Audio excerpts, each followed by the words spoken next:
तो चलिए स्टार्ट करते हैं।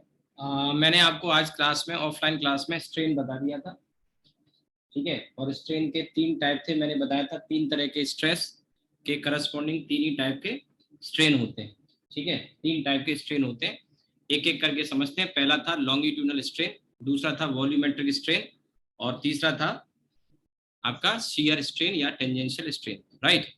तो अब देखिए, पहला है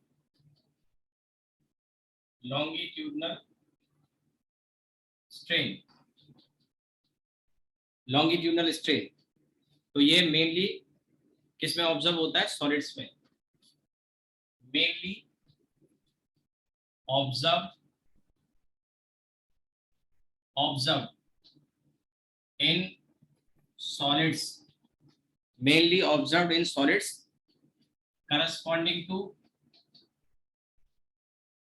mainly observed in solids corresponding to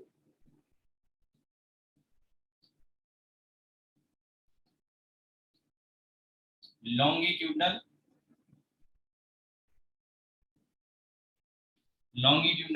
stress. यानी कि जब हम लॉन्गिट्यूडनल स्ट्रेस लगाते हैं, लॉन्गिट्यूडनल स्ट्रेस, तो ये लॉन्गिट्यूडनल स्ट्रेन आता है, लॉन्गिट्यूडनल स्ट्रेन आता है जब लॉन्गिट्यूडनल स्ट्रेस लगाते हैं, ठीक है। And it represents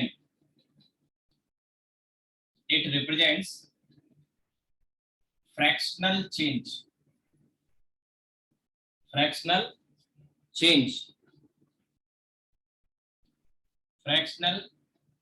change in length, ठीक है। It represent fractional change in length. Fractional change में फ्रैक्शनल लेंथ में कितना फ्रैक्शनल चेंज हुआ, तो ये जैसे मैंने आपको बताया था, ये है। और इसको आप अगर फोर्स लगाओगे तो ये खींच के लंबा हो जाएगा,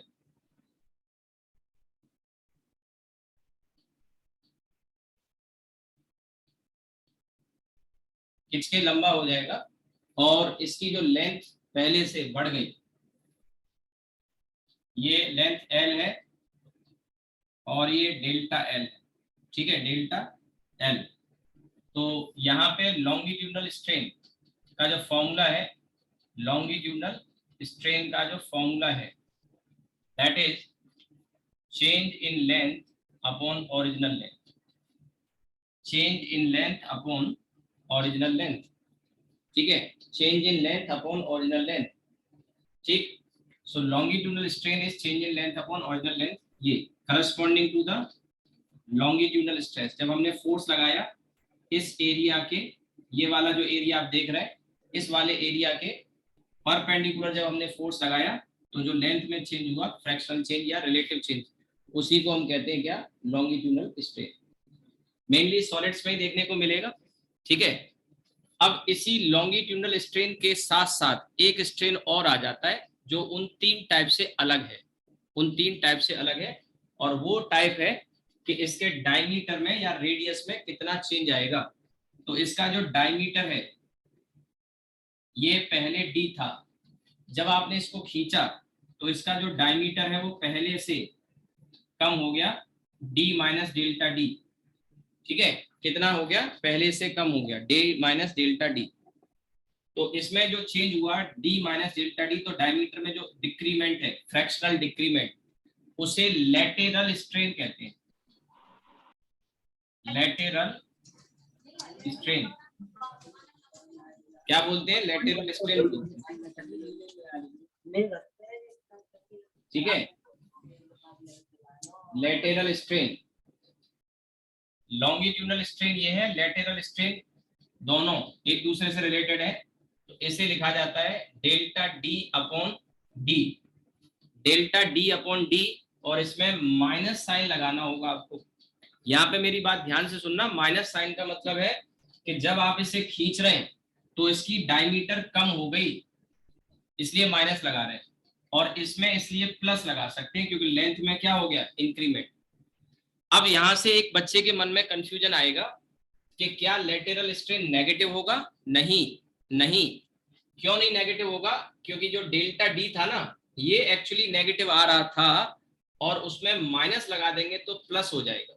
यानी कि क्या मतलब है इसका, जैसे आप इसको ऐसे कह सकते हैं कि minus of D final minus D initial. आप गौर करिए, लिखना मत, पहले समझो। माइनस डेल्टा डी, तो D final minus D initial, तो फाइनल डायमीटर इनिशियल से कम होगा क्योंकि खींचा ना, तो तार पतला हो गया, तो फाइनल डायमीटर इनिशियल से कम हो गया, तो ये वैल्यू नेगेटिव आएगी और माइनस साइन उस नेगेटिव को क्या बना देगा, पॉजिटिव। सो लैटेरल स्ट्रेन कैसा होगा, पॉजिटिव। तो माइनस को लेके कंफ्यूज नहीं होना है, तो इसको तो मत लिखो, लेकिन इसके साथ एक और चीज जानने की है कि जो डायमीटर है ना, डायमीटर का जो फ्रैक्शनल चेंज है, इसे आप रेडियस में भी लिख सकते हैं। आप इसे रेडियस में भी लिख सकते हो। तो minus delta D upon D is equals to minus delta R upon R. Minus delta D upon D equals to minus delta R upon R. ठीक है। सो ये आया कैसे, तो आपने देखिए पीछे एरर वगैरह अगर आपने पढ़ा होगा तो एरर के वीडियो भी पड़े हुए हैं। अगर आपको देखना हो तो एरर के वीडियो पहले की रिकॉर्डिंग मैंने अपलोड कर रखी है। तो आप में से अगर जिन लोगों का एरर छूटा हुआ हो, तो अगर आप देखना चाहें तो एरर के video vernier callipers screw gauge के पड़े हुए हैं। तो डी होता है 2r, डी होता है 2r। तो जब आप इसमें डेल्टा डी निकालोगे ना, तो वो 2 डेल्टा आर आएगा। समझ लो ये इसके बराबर कैसे होता है, तो डी है 2r, रेडियस का डबल, तो डेल्टा डी हो जाएगा 2 डेल्टा आर। और जब इसे हम d से डिवाइड कर देंगे और इसे भी d से डिवाइड कर देंगे, तो d से डिवाइड करने का मतलब है 2r, d से डिवाइड करने का मतलब है 2r, सो 2 से 2 चला जाएगा। ठीक है। तो ये डेल्टा डी अपॉन डी की value delta R upon R कैसे हुई, ये आप यहां से समझ सकते हैं। तो लॉन्गिट्यूडनल स्ट्रेन लिखा है मैंने, ये लॉन्गिट्यूडनल स्ट्रेन और लैटेरल स्ट्रेन दोनों एक दूसरे से एसोसिएटेड है। लॉन्गिट्यूडनल का मतलब अलोंग द लेंथ, और लैटेरल यानी परपेंडिकुलर, यानी लेंथ के परपेंडिकुलर चेंज हुआ। So this is called lateral strain. ठीक है। ये लॉन्गिट्यूडनल स्ट्रेन इसी के करस्पॉन्डिंग आया। आप नोट कर लीजिए, सबसे पहला स्क्रीनशॉट ले लो आप इसका।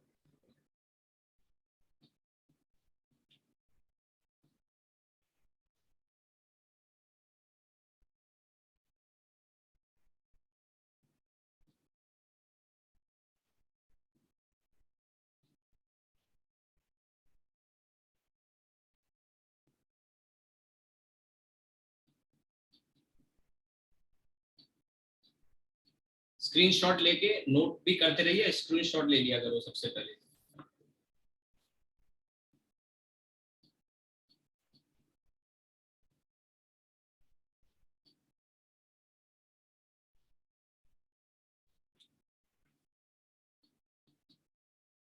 ठीक है।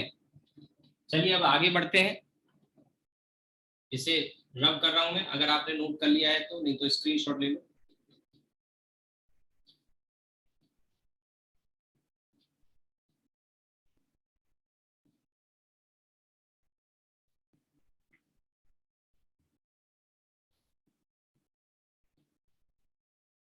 चलिए अब दूसरा टाइप देखते हैं, सेकंड टाइप।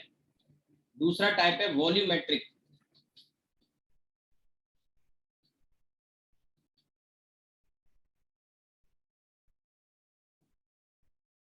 Volumetric strain. ठीक है। तो it is observed in liquid and gases mainly. ये मैं मेनली कह रहा हूं, observed mainly in liquids and gases. ऐसा नहीं कि सॉलिड में नहीं होता, होता है पर कम यूज करते हैं, कम यूज करते हैं। It is observed mainly in liquid and gases and corresponding to volumetric stress.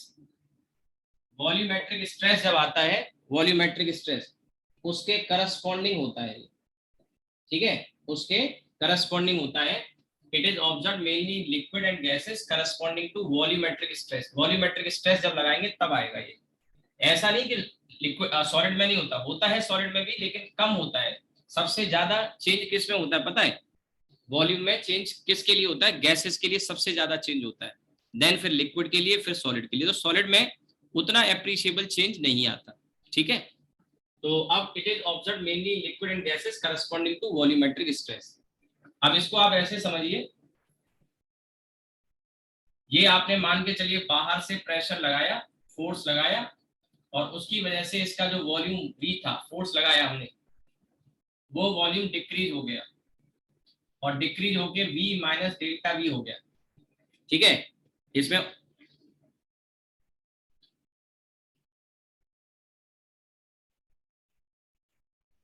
हाँ भाई, विजिबल नहीं हो रहा है क्या? मैं जो लिख रहा हूँ वो विजिबल नहीं हो रहा है?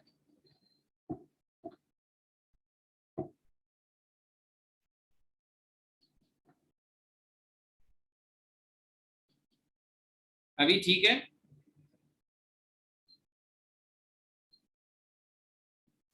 ओके, ठीक है। मैं थोड़ा सा नीचे लिखता हूँ, मेरे ख्याल से ये वाला पार्ट दिख नहीं रहा होगा, और नीचे लिख दूंगा मैं। ठीक है, it is observe mainly in liquid and gases corresponding to volumetric stress. ये V है और वॉल्यूम कम होके V माइनस डेल्टा V हो गया, राइट।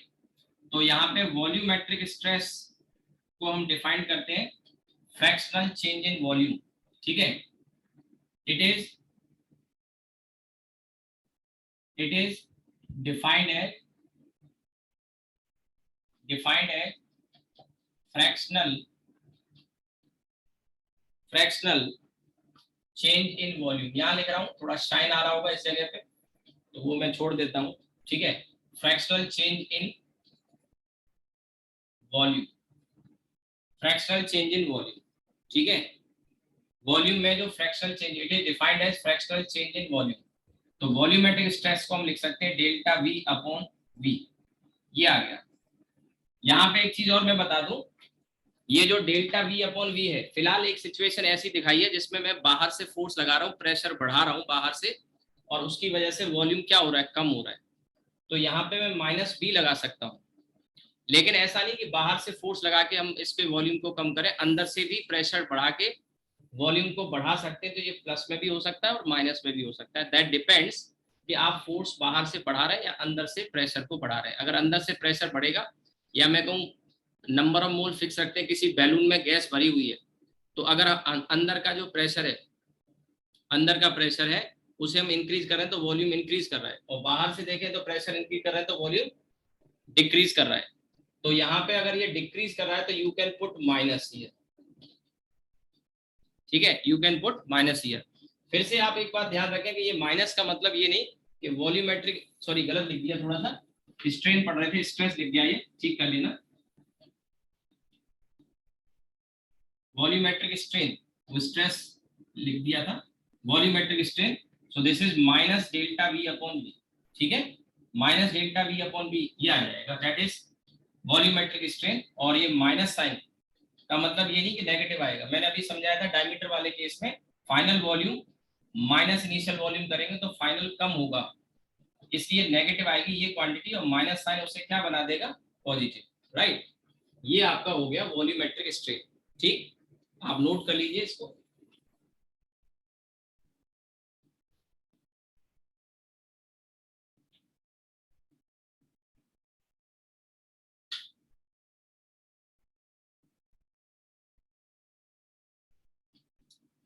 ठीक है, आई होप के नोट कर लिया हो। आगे बढ़ते हैं।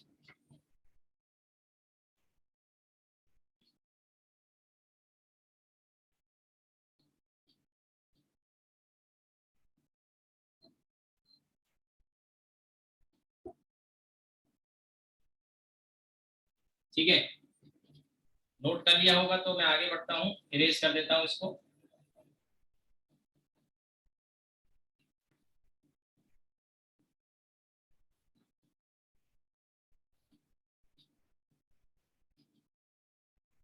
ठीक है, इसके बाद थर्ड और लास्ट टाइप है, और वो है आपका शेयर स्ट्रेन, या फिर दूसरा नाम है tangential strain.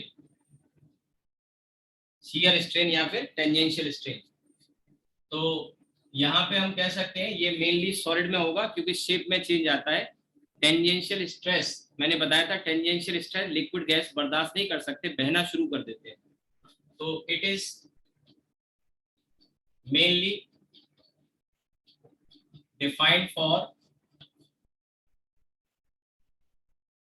solids. It is mainly defined for solids. It is mainly defined for solids corresponding to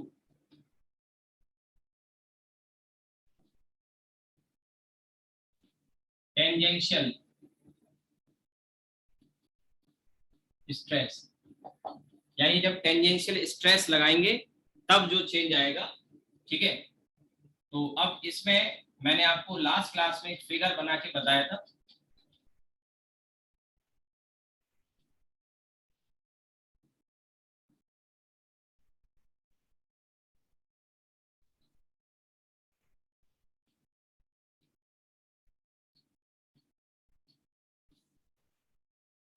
ये फिगर था, और जब हम फोर्स लगाते हैं इसमें तो ये डी शेप हो जाता है, डिफॉर्म हो जाता है। किस तरह से? ऐसे ऐसे।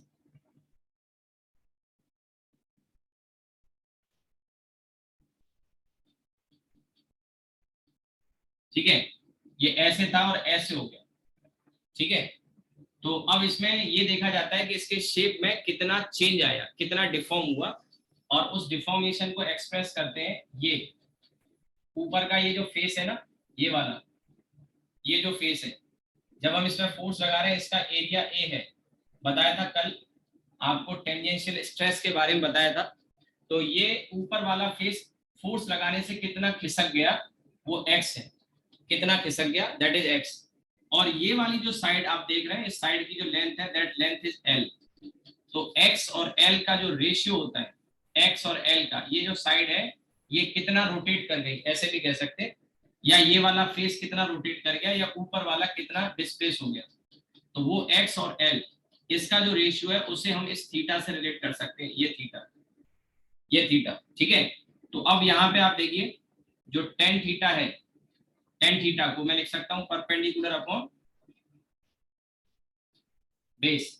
ठीक है, और आप किसी भी सॉलिड ऑब्जेक्ट पे जब फोर्स लगाते हैं तो बहुत ज्यादा डिफॉर्म नहीं कर पाओगे आप उस पे। तो बहुत ज्यादा अगर डिफॉर्म नहीं कर पाएंगे तो यहाँ पे फिर हम लिखेंगे tan theta X by L. तो as theta is very small, theta बहुत छोटा है, तो आप जानते हो मैंने पहले भी कई बार बताया है कि टेन थीटा को थीटा लिख सकते हैं। तो फिर ये जो वैल्यू है इसको हम यहाँ पे ऐसे लिख सकते हैं, टेन थीटा लगभग theta and this is X by L. तो ये जो आया ना रिजल्ट, इसी रिजल्ट को हम क्या बोलते हैं, एक्स बाई एल को ही क्या बोलते हैं, टेंजेंशियल या शियर स्ट्रेन। तो यहाँ पहले आप पहले समझ लो, नोट कर रहे हैं तो उससे पहले समझ लो। तो shear strain and this is X by L. तो एक्स बाई एल जो मैंने लिखा है, आपने अगर ये नोट कर लिया तो कोई बात नहीं, आप यहाँ पे लिख लो फिर इसको, shear strain is equals to X by L. ऐसे कर सकते हैं। ये पहले मैंने समझाया, tan theta and this is X by L, यानी X by L is equals to theta. ऐसे लिख सकते हैं।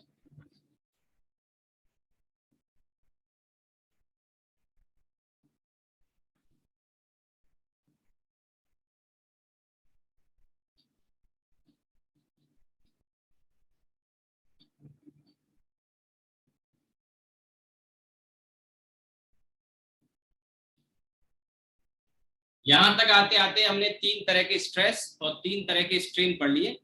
स्ट्रेस और स्ट्रेन का जो रेशियो होता है उसे मॉड्यूलस ऑफ इलास्टिसिटी कहते हैं, वही हम पढ़ने जा रहे हैं।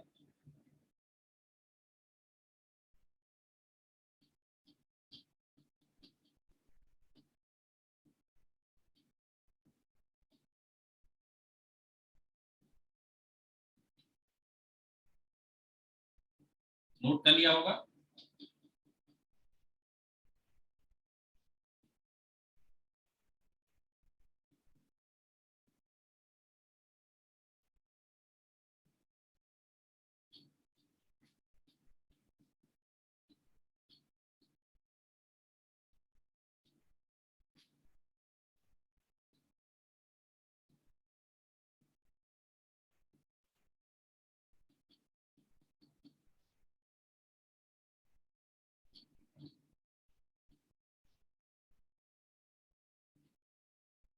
इसके बाद आते हैं हम हुक्स लॉ।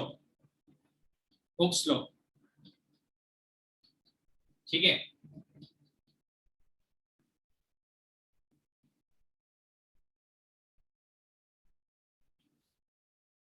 तो हुक्स लॉ क्या बताता है हमको कि अगर इलास्टिक लिमिट के अंदर हम किसी बॉडी पर जो स्ट्रेस लगाते हैं तो स्ट्रेस और स्ट्रेन डायरेक्टली प्रोपोर्शनल होते हैं। स्ट्रेस और स्ट्रेन डायरेक्टली प्रोपोर्शनल होते हैं, या हम कह सकते हैं उनका जो रेशियो होता है दैट्स ए कांस्टेंट, ठीक है। तो आप लिख सकते हैं with in elastic limit, with in elastic limit. Elastic limit मैंने बताया था आपको, इलास्टिक लिमिट क्या बताया था, maximum deforming force, maximum deforming force जिस तक कोई सब्सटेंस अपनी इलास्टिक प्रॉपर्टी रिटेन कर सकता है, क्योंकि इसके बाद अगर आपने खींचा तो वो वापस नहीं लौटेगा, वो खिंचा ही रह जाएगा। जैसे मैंने एक सिंपल एग्जांपल दिया था, वो जो डॉट पेन वाला होता है उसमें अंदर स्प्रिंग पड़ी होती है रिफिल वाला, तो उसमें स्प्रिंग को अगर आप एक लिमिट तक खींचो तो ठीक है लौट आता है, लेकिन ज्यादा खींच दो तो लौट नहीं पाता। तो आपने उसकी इलास्टिक लिमिट को क्रॉस कर दिया, और अगर इलास्टिक लिमिट क्रॉस हो गई तो हम किस रीजन में पहुंच गए, प्लास्टिक में। प्लास्टिक, अभी बात कर रहा हूं मैं इलास्टिक की। तो इलास्टिक लिमिट के अंदर, इलास्टिक लिमिट के अंदर स्ट्रेस और स्ट्रेन डायरेक्टली प्रोपोर्शनल होते हैं, यानी stress is directly proportional to strain, और स्ट्रेस और स्ट्रेन का जो रेशियो होता है, स्ट्रेस और स्ट्रेन का जो रेशियो होता है, क्योंकि डायरेक्टली प्रोपोर्शनल है तो that's a constant, that's a constant, ठीक है। और ये दिस कांस्टेंट, इसी कांस्टेंट को, इस रेशियो को, this constant is called modulus of, modulus of elasticity. इसे क्या बोलते हैं, मॉड्यूलस ऑफ इलास्टिसिटी बोलते हैं इसको। और तीन तरह की स्ट्रेस और तीन ही तरह की स्ट्रेन, तो फिर तीन ही तरह की मॉड्यूलस ऑफ इलास्टिसिटी, जिसमें पहला नाम आता है यंग्स मॉडुलस, दूसरा नाम आता है बल्क मॉडुलस, तीसरा नाम आता है मॉड्यूलस ऑफ रिजिडिटी। पढ़ेंगे अभी थोड़ी देर में, ठीक है। लेकिन उससे पहले यहाँ पे आप देखिए ये जो रेशियो है, इसके लिए ग्राफ प्लॉट कर सकते हैं, ठीक है। और ये जो हम ग्राफ प्लॉट कर रहे हैं वो स्ट्रेस और स्ट्रेन में है, स्ट्रेस और स्ट्रेन में ग्राफ है, ठीक है। तो ये क्योंकि डायरेक्टली प्रोपोर्शनल है, एक वाई एक्सिस पे स्ट्रेस है, एक्स एक्सिस पे स्ट्रेन है, तो इसकी पावर 1 और इसकी भी पावर 1, तो ग्राफ कैसा आएगा, स्ट्रेट लाइन, ठीक है। अब यहाँ पे फिर एक सवाल बन जाता है कि ये जो आया इसका स्लोप हमको क्या बताएगा, स्लोप हमको क्या बताएगा पता है, क्योंकि इस पे क्वेश्चन आते हैं। तो आप मेरी बात सुनिए ध्यान से, स्ट्रेस और स्ट्रेन का रेशियो कांस्टेंट है, लिखना मत, समझने पे ध्यान देना। ये थोड़ी देर के लिए मैं इसे वाई एक्सिस और इसे एक्स एक्सिस कह रहा हूँ, और इसे कांस्टेंट को के कह रहा हूँ, ये लिखना मत, समझने पे ध्यान दो। ये वाई है, ये एक्स है और ये के है, तो हम इसे ऐसे लिख लेते हैं Y upon X equals to K. तो एक्स को अगर मैं इधर ले जाऊं तो Y equals to K X, और हम स्ट्रेट लाइन की इक्वेशन जानते हैं y equals to M X. और आपको पता होगा m क्या होता है, स्लोप, m स्लोप है, और m की वैल्यू किसके बराबर है, k, और k हमने किसको माना है, कांस्टेंट को, और इस कांस्टेंट का नाम क्या है, मॉड्यूलस ऑफ इलास्टिसिटी। तो स्लोप हमको क्या बताएगा, मॉड्यूलस ऑफ इलास्टिसिटी, ठीक है। ये एंगल अगर थीटा ले लिया जाए, ये वाला एंगल, तो स्लोप को आप ये भी तो कह सकते थे स्लोप यानी टेन थीटा, स्लोप यानी टेन थीटा। तो टेन थीटा होता है perpendicular upon base, perpendicular upon base, perpendicular है स्ट्रेस और बेस है स्ट्रेन, स्ट्रेस और स्ट्रेन का ratio constant, that constant is called modulus of elasticity, ठीक है, मॉड्यूलस ऑफ इलास्टिसिटी। तो आगे ऐसे सवाल कुछ मिल जाएंगे आपको ऑब्जेक्टिव वगैरह में, कि वहां ग्राफ दिया होगा, ठीक है। और जैसे एक ग्राफ ऐसे है, मेरी बात पर गौर करना, एक ग्राफ ऐसे है और एक ग्राफ ऐसे है, तो यहाँ ये स्ट्रेस है और ये स्ट्रेन है, तो आप देख के बता सकते हैं इसका नाम है ए और इसका नाम है बी। दो अलग अलग मटेरियल क्वेश्चन हो गया ये तो आपको ग्राफ बनाना है थ्योरी में, और ये एक एग्जांपल हो गया दूसरा, लिख लेना लेकिन पहले समझने पे ध्यान दो मैं क्या क्या बता रहा हूँ। ये तो आपने शायद नोट किया होगा, stress strain slope tan theta modulus of elasticity बताता है, ठीक है। अब ये मैंने एक एग्जांपल लिया, स्ट्रेस और स्ट्रेन का कर्व है और दो तार हैं ए और बी, उनके ये ग्राफ बना दिए, ठीक है। दो तार हैं ए और बी, उनके ये ग्राफ हमने बना दिए, इस तरह के ये बने हुए। पूछेगा बताओ किसका इलास्टिसिटी या मॉड्यूलस ऑफ इलास्टिसिटी ज्यादा है। तो आपने अभी देखा स्लोप क्या बताता है, मॉड्यूलस ऑफ इलास्टिसिटी, और स्लोप जिसका ज्यादा है वो कौन सा है, बी। स्लोप का मीनिंग सिंपल सोचना, हाई फाई नहीं, स्लोप का मतलब ढलान फिसलन।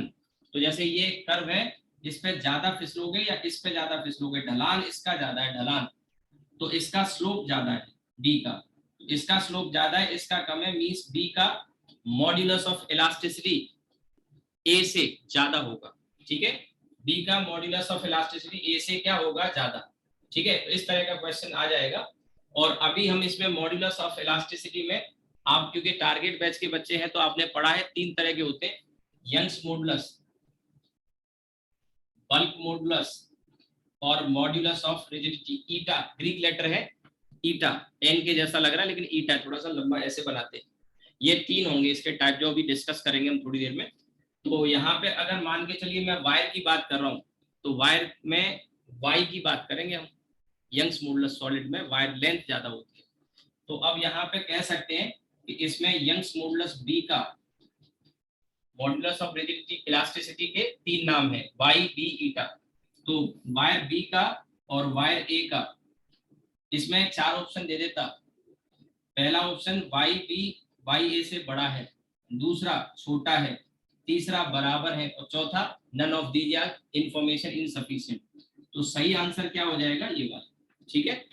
अभी मैं आ रहा हूँ वाई बी ईटा पे भी मैं डिस्कस करूंगा, ठीक है। लेकिन ये इस तरह का एक सिंपल टाइप का क्वेश्चन बन जाएगा, ग्राफ से स्टडी कर सकते हैं आप, ठीक है। बना लो आप इसको।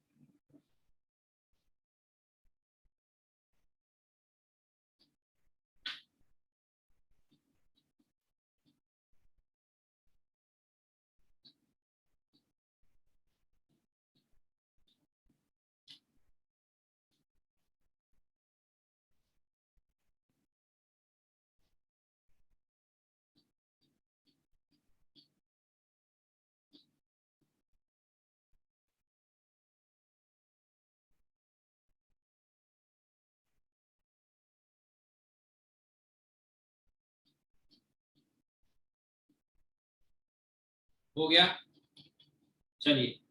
अगर नहीं भी हुआ है तो स्क्रीनशॉट ले लो आप इसका।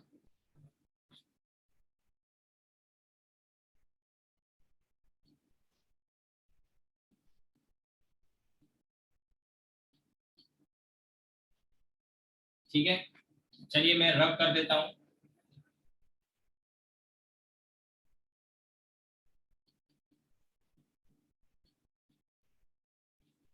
अब देखिए यहाँ पे एक चीज और मैं क्लियर कर दूं, हुक्स लॉ के लिए मैंने अभी लिखाया था कि विद इन इलास्टिक लिमिट। तो इलास्टिक लिमिट मतलब लिमिट वर्ड है ना, तो एक लिमिट है उसकी, उससे ज्यादा नहीं। तो हुक्स लॉ नॉर्मली क्या होता है, स्मॉल स्ट्रेन, बहुत ज्यादा खींचो ना जब किसी सब्सटेंस को, हद से ज्यादा नहीं। तो बहुत ज्यादा स्ट्रेन के लिए वैलिड नहीं है, स्मॉल स्ट्रेन के लिए वैलिड है, ठीक है, स्मॉल स्ट्रेन के लिए। तो यहाँ पे आप लिख सकते हैं एक लाइन नीचे नोट करके, इसके बाद हुक्स लॉ इज वैलिड और small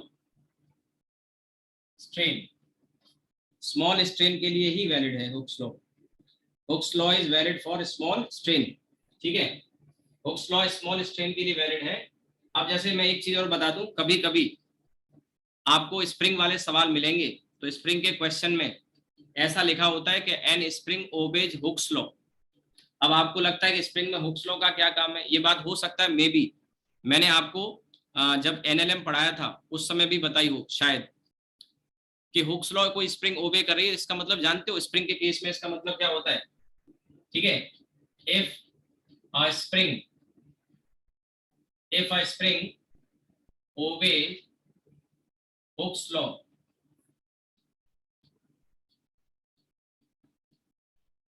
if a spring obeys Hooke's law, then it means कि वो F इक्वल्स टू KX का रिलेशन ओबे कर रही है। स्प्रिंग में यही रिलेशन तो पढ़े हो अब तक, F equals to KX। It means it follows F equals to KX, यानी F प्रोपोर्शनल टू X। तो X एक तरह से मैं कह रहा हूँ यहाँ पे किसे रिप्रेजेंट कर रहा है, स्ट्रेन को, और F किसको रिप्रेजेंट कर रहा है, स्ट्रेस को। तो आप जितना फोर्स ज्यादा लगाओगे X उतना ही ज्यादा होता है, लेकिन ऐसा नहीं कि स्प्रिंग को खींचते ही जा रहे हैं, ऐसा नहीं। आप स्प्रिंग को खींचोगे तो एक लिमिट तक, और आपको मैंने बताया था कि स्प्रिंग को एक लिमिट से ज्यादा खींच दोगे तो बेकार हो जाती, फिर वापस नहीं लौटती। रीजन पता है क्या है, क्योंकि आपने उसकी इलास्टिक लिमिट को क्रॉस कर लिया, प्लास्टिक रीजन में पहुंचा दिया।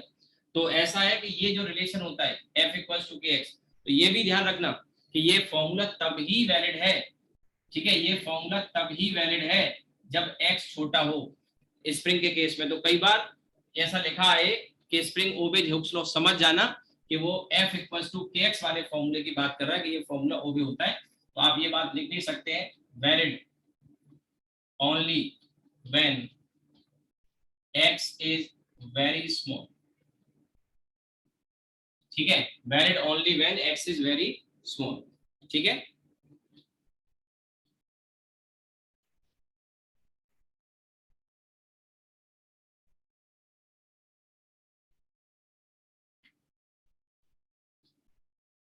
नोट कर लो।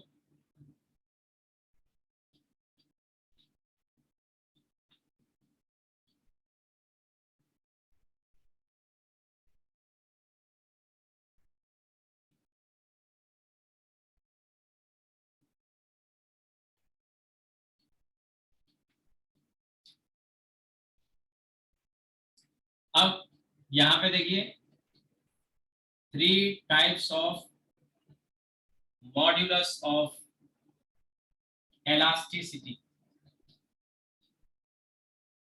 3 टाइप्स। पहला है यंग्स मॉडुलस, ये यंग नाम है, थॉमस यंग नाम था, यंग्स मॉडुलस ऑफ elasticity।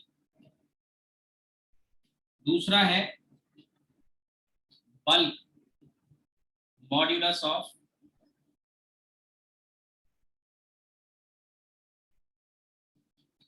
हालांकि बल्क किसी का नाम नहीं, यंग नाम है।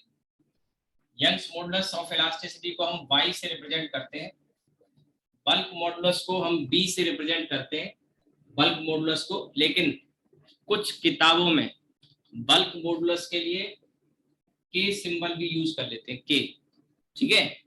बल्क मॉडुलस के लिए मैं B यूज करूंगा, लेकिन कुछ किताबों में K भी मिल जाएगा।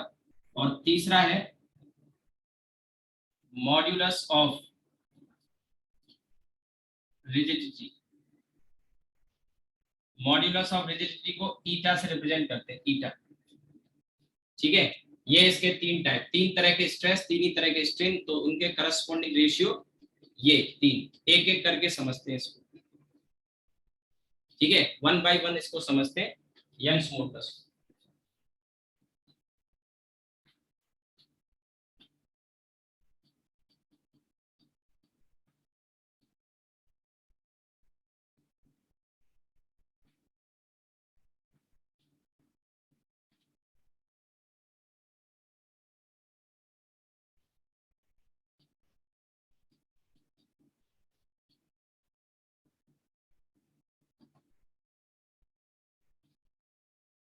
यंग्स मॉडुलस ऑफ इलास्टिसिटी, ठीक है।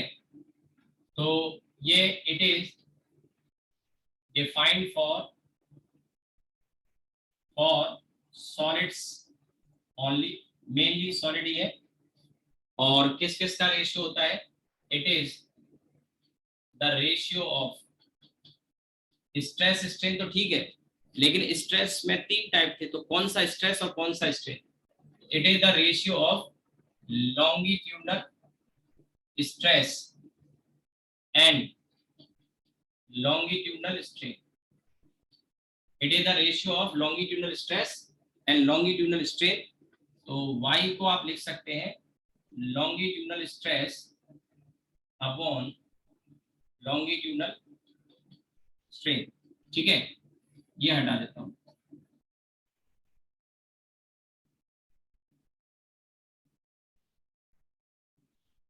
सो लॉन्गिट्यूडनल स्ट्रेस और लॉन्गिट्यूडनल स्ट्रेन, और यहाँ पे आप देखेंगे जैसे एक वायर है, आपको मैंने पीछे बताया, इस वायर को जब आप खींचते हैं फोर्स लगा के,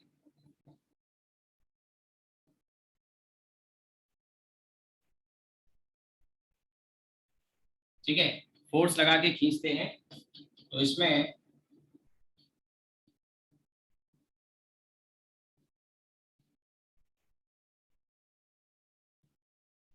फोर्स लगा के खींचते हैं, ठीक है।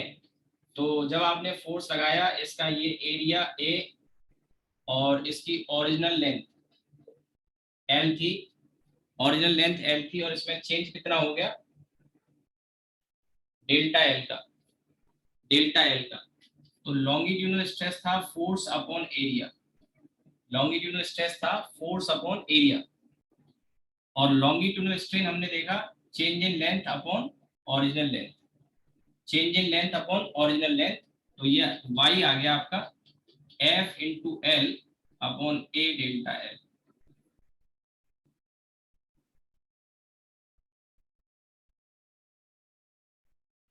ठीक है, F इंटू एल अपॉन ए डेल्टा एल। सबसे पहले आप इसका स्क्रीनशॉट लो, स्क्रीनशॉट लो।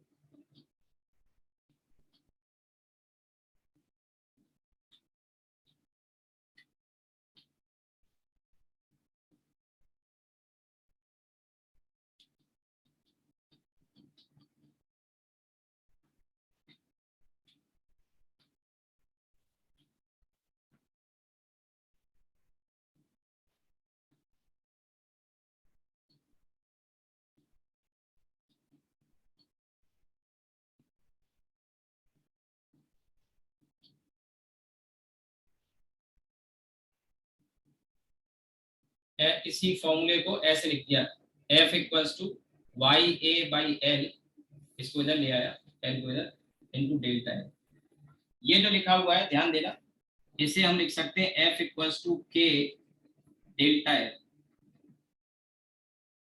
के डेल्टा एल, ऐसे। तो अगर आप दोनों को कंपेयर करो, कंपेयर करो डेल्टा एल, तो के की वैल्यू ये हो गई, ये F equals to K x का जैसा हो गया। मेरी बात ध्यान से सुनना, F equals to K x. Time खत्म हो रहा है, पहले तो आप इसको स्क्रीनशॉट लो, कल क्लास होगी तो मैं इसको एक्सप्लेन कर दूंगा, पहले आप इसका स्क्रीनशॉट ले लो। ठीक है, सबसे पहले स्क्रीनशॉट लो, बाद में नोट करते रहना, टाइम खत्म हो रहा है। ठीक है, अब इसमें के का कंपैरिजन करेंगे, तो के की वैल्यू किसके बराबर आ गई, वाई ए बाई एल। ठीक है, मैं रिपीट कर दूंगा अगली क्लास में इसको, के इक्वल्स टू